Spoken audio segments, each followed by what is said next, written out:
Nkosi, welcome to Plus Next Talking Tech here at RelFest 2025. I really appreciate you braving the weather today, coming all the way from DC. Really good to see you. I really like starting these discussions, and that's what this is, a discussion about like how you got into eDiscovery and a little bit about your background. Yeah, sure. Yeah, it's wonderful to be here. I appreciate this.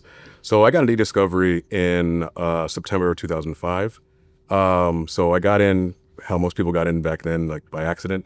So I was on the wrestling team at Howard, and they cut our wrestling team in 2002. So my former teammates and I, we started coaching around the area. And then our senior year, they're asking the parents were asking us like, hey, what are you guys gonna do after college? And I was a history major, so I was like, I don't know what I'm gonna do. And so they're like, well, I'm a sales director for a litigation support company. Why don't you come be a driver till you graduate and so you like it? I was like, great. What's litigation support mean? But cool, it's a job, that's fine. So I drove for about, like 5-6 months till I graduated, and I was like, well, what are they doing over there, like with the CDs and stuff like that? Like, oh, well, that's the eDiscovery part, not just like, the paper copies. There's also paper copy days. And I was like, can I just kind of see what they're doing? And this is back when if you saw patterns fairly quickly, like you could create your own LFP or Opticon file to like load into, to iPro or Concordance. And so I started doing that for a company called Superior Glacier. And it was also found that I had the right temperament for eDiscovery as well. This is back when, people were very, very passionate about their projects, and, I could withstand the heat of stuff. And so Sure. I was there for about 3.5 years, and then I went to TransPerfect for about 2 years. And then I started working for K&L Gates, doing it there. Then I went to a small little boutique law firm called Buckley Sandler. It's where we work together. Yes, right. So I did that for about 1.5 years. Then I went back to K&L Gates for another 4 years. And then I was at Facebook, Meta now, and then Coinbase, and now I'm at TikTok. Great. So with all of that, I think that eDiscovery is like one of those things where you're in it and you're always learning new things. But you look at the broader technology industry and you understand that there's easier technology out there to service and sell. Oh, yeah. Right? So what keeps you in eDiscovery? That's a really good question. So it's also really challenging too. And you're rarely going to do the same exact thing all the time, especially now. Now that there's no unknown file types, like, everything renders correctly. You don't have to use like QuickView Plus to try to figure out what something is.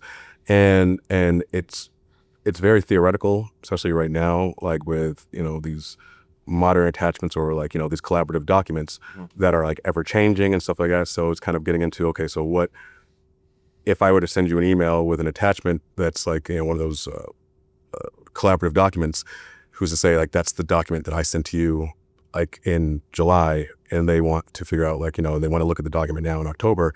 It's changed dramatically. So it's kind of like, it's very theoretical right now in terms of where the industry is. And it's interesting technology, and it's a small enough industry that, you also kind of know everybody too, which I really do appreciate when I come to these kind of shows. It's like a high school reunion a lot. Like I've worked with some of these people like, 10, 15, 20 years ago. So that's, one of the main reasons. It's really interesting stuff. Yeah, I really appreciate the puzzle, right? Yeah.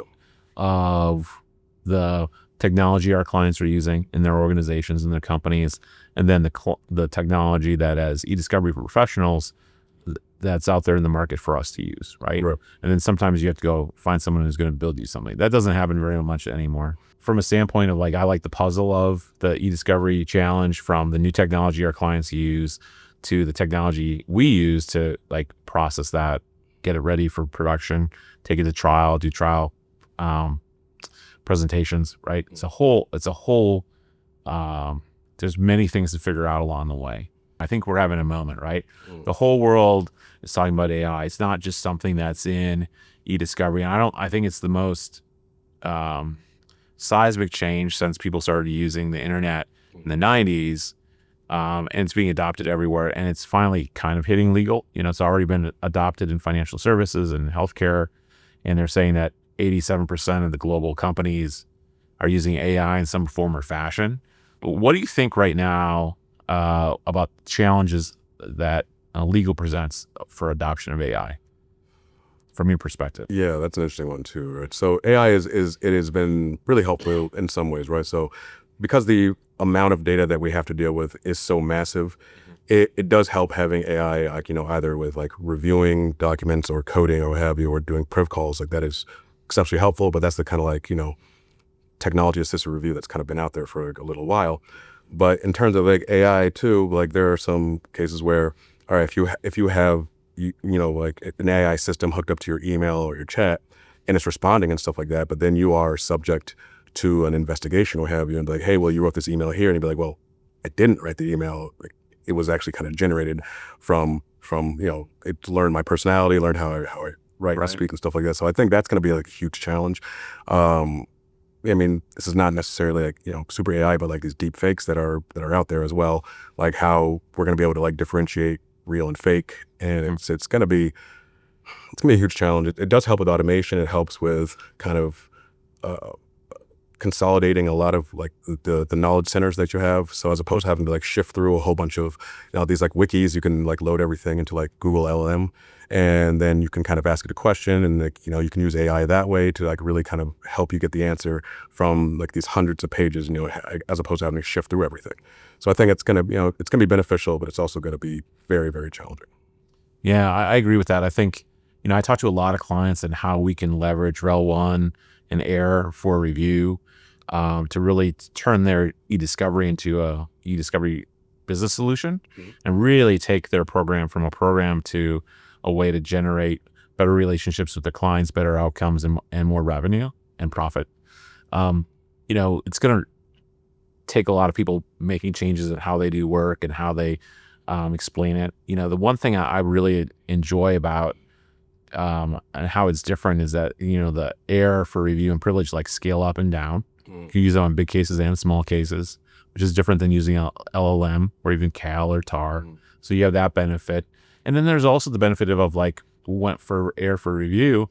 It tells you why it determined it was responsive, which is, it takes that black box away from the work that, was being done by a contract reviewer. Now, what I think is really fascinating is the fact that not only is it, speed to information for using AIR for review or privilege, but also, you start your case day 1, your issues, right? And then day 37, a new issue pops up. Day 63, day 105, this pattern continues, right? And with AI and AIR for review and privileges, it really allows you to pivot in a way that even with Cal and TAR, Cal, TAR, and linear review, you'd be like, we have to go back to the beginning, right? Exactly. And start looking at documents. Right. This allows you to pivot, and I think that pivot is a really undersold benefit to using AIR for review. So how do you see? What's the thing you're most excited about with the either AI that's being adopted now or in the future? What are you really interested in? I really interested in terms of like the priv calls and priv reviews and marketing documents, because like there's nothing more embarrassing than having to do like like a clawback, because you've produced privileged documents and then the courts ask, well, why are you clawing that back now?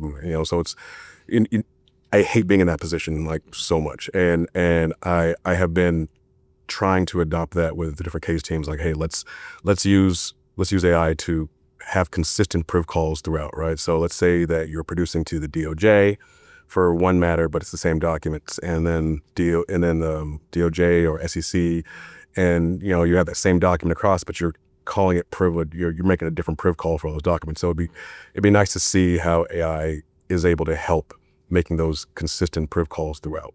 Yeah, I think it's huge and an important topic. We became the first company to get competency from relativity with AIR for priv in the industry. So it's really this thing that brings a consistency, right? And it really addresses the risk, right? Yes. You were talking about risk the whole time, right? Yeah. I don't, the horses left the barn, exactly, and left the county, and now we have to go tell the judge like this is a bad situation for everyone. Yeah. So it really allows to speed up that process, but also there's the huge benefit of it providing AIR for privilege, a baseline priv report. Yes. That is consistent as well. Yes. So you're bringing consistency to the work, consistency to the priv log, and then you're also bringing the ability to find attorneys that you didn't know about through the process because it's using AI there as well. So that's great. Well, you're here from all the way from DC in Chicago. What event or session are you looking forward to? I'm looking forward to doing some of like the working sessions. Okay. To kind of get my hands dirty again. It's been like a little while since I've kind of had to get into different applications and stuff like that. So I'm really looking forward to like brushing up my skills that I've once lost. And also like, there's a lot of AI sessions as well, kind of what we're just talking about. And I just kind of want to see, like what is on the horizon and, what other, leaders in the industry are thinking about, like how it can be used differently and stuff like that. Like I'm definitely looking forward to those kind of sessions. And yeah, that's about it for me. Okay. Nkosi, thank you so much for being with us today. Yeah. As I said before, great seeing you. Yeah, same here, man. We'll catch up later, but thank you very much. Absolutely. We'll talk soon. Sounds good. Thank you. Take it easy.